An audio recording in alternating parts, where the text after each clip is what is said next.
All right, we're here in Austin, Texas to ride Harley's 2025 cruiser lineup. This morning we've got a Breakout, a Fat Boy, and a Street Bob. Street Bob looks kind of cool, but I'm starting on the Breakout, which has the big fat tire, which you'll see more of later. Come along for a ride.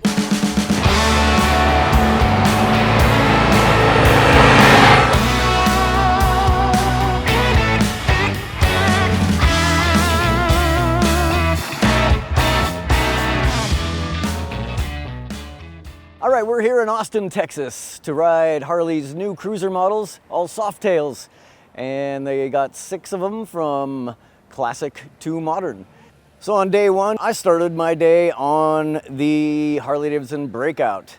That's this one here, and like all the Softails, they have 117 cubic inch motors this year. There's 3 different versions, classic, custom, and high output. We're saving the high output for tomorrow in the Lowrider ST and the Lowrider. But the Softails have got a whole bunch of new stuff this year. They've got ride modes, which formerly wasn't part of the package, and an IMU. Harley-Davidson uses a Continental ECU with an IMU, that's an inertial measurement unit, integrated into the ECU. And so that informs traction control and cornering ABS. So you've got traction control levels, cornering ABS, and also drag torque slip control. It's got cruise control, standard on all models, tire pressure monitoring system, so you never have to suffer a low tire and not know about it, and a USB charging point in the instruments. So with those 317 cubic inch Milwaukee-Eight motors, this Breakout has the custom one. So it's a little bit higher powered than the classic version, but it's got as much power as the old 117 high output motor. So you can feel a definite extra power in this model. Started the day on the Breakout. It's got the fat tire. That's what makes it a Breakout, fat rear tire. And I don't know, I kind of think of fat tires as platform shoes. They're kind of about the looks. It's not about the performance. So if you like the presence of a fat tire, the Breakout will satisfy that at the rear. A 240 millimeter rear tire, Michelin. It actually steers quite nicely for such a fat tire. You'd think something like that looks like might belong on a car, but it turns not bad. Not as good as the Street Bob though, which I'll get to in a minute. So the Breakout, it got a low bar position. It puts you in that aggressive forward lean, and it feels raw and aggressive. I kind of like the bar position on this one. It makes you feel like you're at the helm of some kind of badass machine.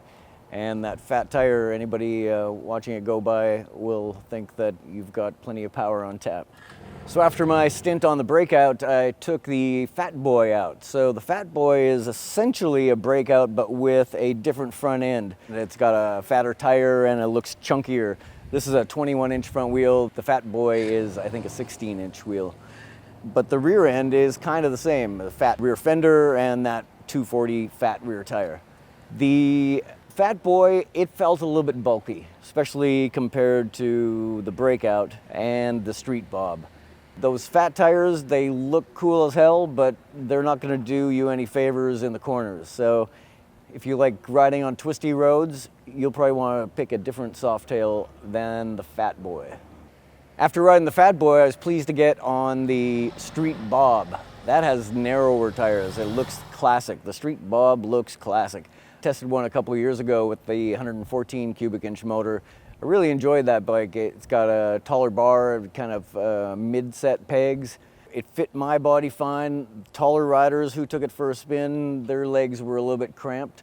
So if you're a tall character, you might find it hard to fit on the Street Bob, but I kind of liked it.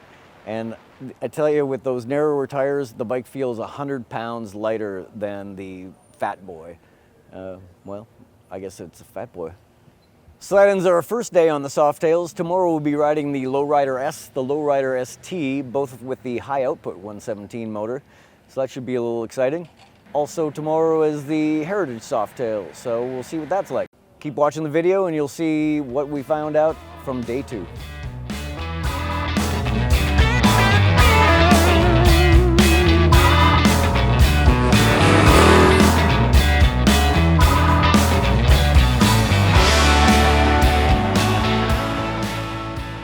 All right, right, day 2 back in Austin, Texas with the Softail lineup. Yesterday we did 3 of them, now we got 3 more, 2.5 anyway. This is the Heritage Softail, and it's kind of a classic, right? Got the old cop-style windshield and some leather-styled bags. Can do some touring on it, floorboards, make the ergonomics fit your legs. And then the Lowrider ST, there's also a Lowrider S, and the ST adds this fairing and the saddlebags. New for this year is a 2-into-1 exhaust on the Lowrider, and that allows this saddlebag to be a little bit larger than it was last year, and they're symmetrical. And so that's a little extra storage room and a little cooler look. Also new in Softails this year, all LED lighting. The Lowrider had some incandescent bulbs before, now it's all LEDs. Same on the Heritage. And also new for Softails is straight rate suspension springs. Last year they were using progressive rate springs. They used straight rate springs this year. They said it's a more linear response. And I wish I could test them back to actually tell you that. But I can say that I was impressed with the suspension of all the Softails this time. So whatever tuning they did, I'd say that was worthwhile. I've got these 2 bikes here because these ended up being my favorite 2 Softails in the lineup. And the funny thing is, they couldn't really be more different. The Heritage has the classic engine tuning, 98 horsepower. There's a custom tune, 104 horsepower, and then the high output is 114 horsepower. It's got a different cam from the high output bagger motor, different intake, and the response from the engine couldn't be more different. This lugs down low, it's great, it does, you know, everything you want a big twin Harley motor to do, pull you around easily. Whereas this one is like playful and sprightly. It makes you want to give it gas. The power band is shifted way up, and they've actually extended the rev limit on the Lowriders to 5,900 RPM from 5,600. And that extra little RPM range allows you to rev it out and really feel like you're almost on a sport bike. It's really more engaging than the typically tuned motor in the Heritage. So the Heritage is a pleasant machine. It's got the windshield, keeps the wind off your face, and the engine tuning really pulls from down low. I think this would be a great motorcycle to take someone on back, bring a passenger along. Got probably the best passenger seat of all the Softails. And it just does a good job of being classic. It even has wire spoke wheels that are new this year, and they're tubeless.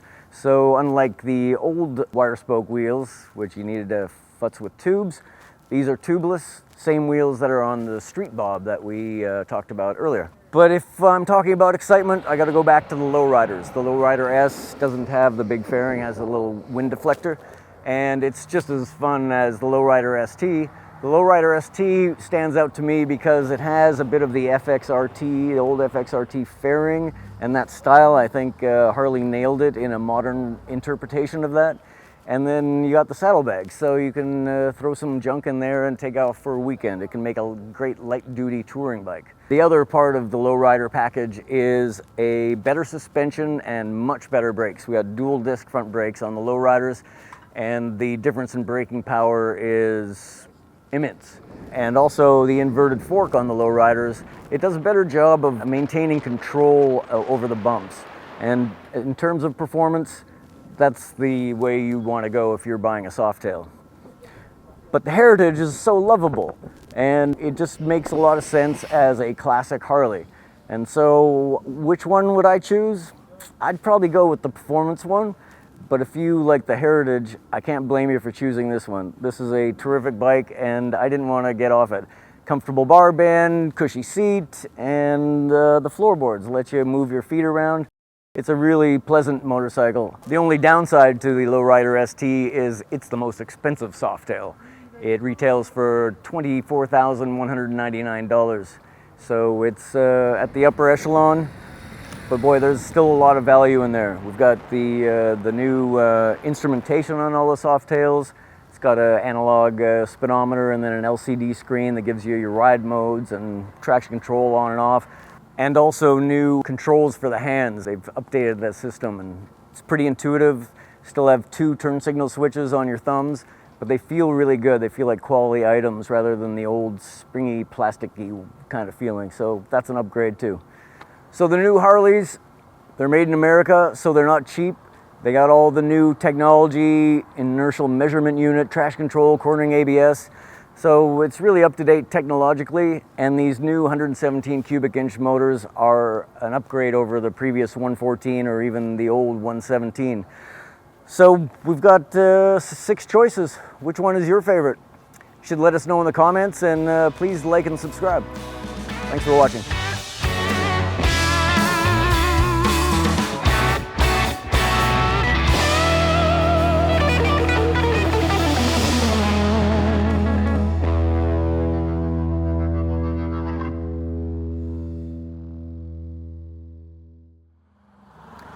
And there's a golf cart, and I should review golf carts because I'm hearing them more than any motorcycle.